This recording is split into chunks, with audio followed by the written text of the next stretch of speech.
Philippe Médor, vous avez été réélu avec 96% des voix à la tête de la Ligue de Corse de tennis pour votre dernier mandat de 4 ans.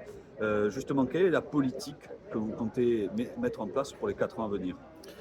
Je crois qu'on a fait beaucoup de choses sur cette mandature. Il reste évidemment beaucoup de choses à faire sur l'avenir.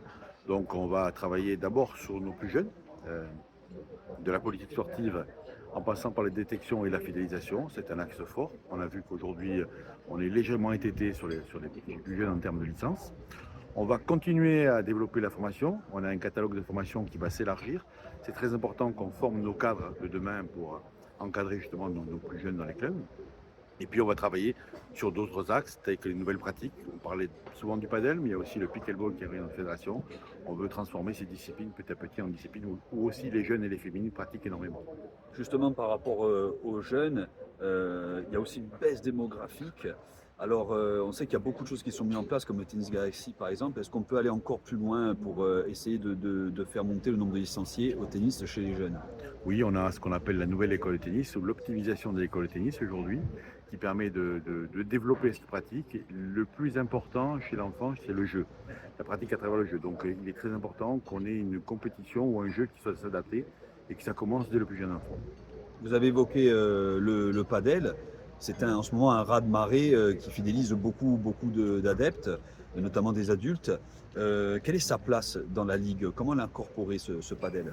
Alors, il fait partie intégrante de notre fédération et de notre famille. Aujourd'hui, hormis une structure privée, l'ensemble sont affiliés.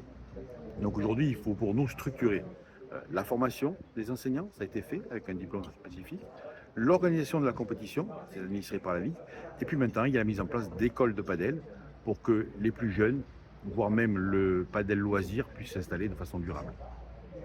La question aussi que tout le monde se pose, c'est où se joueront les prochains championnats de Corse de tennis.